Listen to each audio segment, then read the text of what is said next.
Pagod na, pero laban lang. Kaya yan, walang susuko. Yan ang palagi nating sinasabi sa tuwing may nararanasan tayong mga pagsubok. Sa tuwing araw ay sisikat, panibagong araw na naman ang pagsikap. Kaya minsan, di ba, napapaisip na tayo na bakit parang wala namang nangyayari.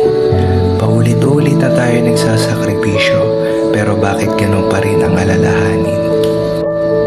Para bang ang buhay ay isang dagat? Minsan mahinahon, kadalasan maalon. Kailangan mo lang sumabay para ikaw ay makaahon. Pag nadapa ka sa iyong paglalakbay, kailangan mo lang bumangon.